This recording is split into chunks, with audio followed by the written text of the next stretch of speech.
ہمیشہ یاد رکھیں، یہ ایک میں پتے کی بات کر رہا ہوں اور آپ کے تجربات میں سے بھی گزری ہوگی۔ باپ کا گلہ ہو یا بھائی کا گلہ ہو، باپ کا گلہ ہو یا بھائی کا، بہن بھی برداشت نہیں کرتی اور بیٹی بھی برداشت،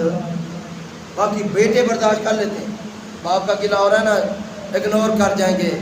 چپ کر کے نکل جائیں گے۔ بیٹیاں برداشت نہیں کریں گی، بہنیں اپنے بھائی کا گلہ برداشت نہیں کریں گی، وہ کہتے ہیں ہمیں مارنا ہے مار ڈالو۔ کبھی ہو نا سسرال میں تو ان کے باپ کو برا بھلا کہا جائے، ان کے بھائیوں کو برا بھلا کہا جائے تو کبھی بھی پیچھے نہیں ہٹتے ہیں، کہتے ہیں ہمیں مار ڈالو، ہمارا قصور ہے، ہمارا قصور ہے، ہمیں مار ڈالو۔ ہمارے باپ کو برا نہ کہنا آئندہ کے لیے، میرے بھائی کو ایسا نہ کہنا، میرا بھائی ایسا نہیں ہے۔ اسٹینڈ لے لیتی ہیں،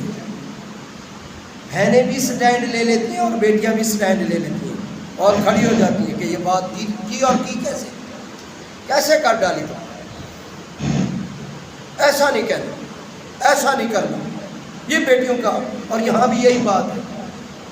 اور پھر یہ بھی یاد رکھیں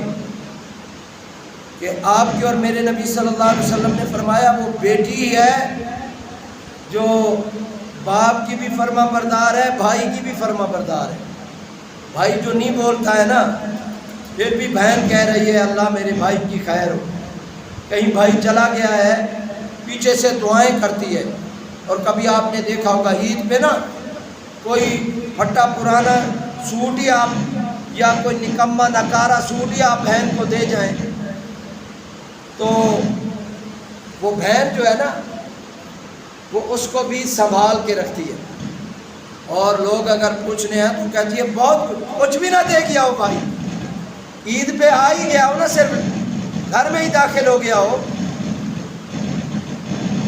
گھر میں ہی داخل ہو گیا ہو، کچھ بھی نہ دے گیا ہو، پھر بھی وہ بہن کہہ رہی ہے بہت کچھ دے گیا ہے، مٹھائی کا ٹوکرا دے گیا ہے، اتنے پیسے دے گیا ہے، اتنے سوٹ دے گیا ہے۔ بھائیوں کی شان کو بلند کرتی ہے بہن، اور بیٹی بھی ایسے ہی ہے، بیٹی بھی ایسے ہی ہے، بیٹی بھی کبھی باپ دیکھیں سارے چھوڑ کے چلے جاتے ہیں، سارے چھوڑ کے چلے جاتے ہیں، بیٹے بھی چار بھائی کے قریب رات کے اندھیرے میں کون ہوتی ہے؟ ماں ہو یا بھائی ہو یا باپ ہو، بیٹیاں ہوں گی یا بہنیں ہوں گی جو آپ کی چار بھائی کے قریب ہیں، وہ باہر کدھر رہتے ہیں؟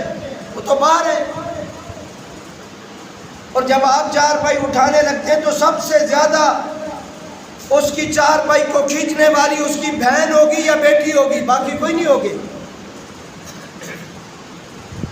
اگرچہ یہ اٹل حقیقت ہے، اگرچہ یہ حقیقت ہے کہ اس کے بغیر گزارا نہیں ہے کہ اسے دفنانا ہے، لیکن پھر بھی سب سے زیادہ دکھ محسوس کرنے والی بہن ہوگی یا بیٹی ہوگی۔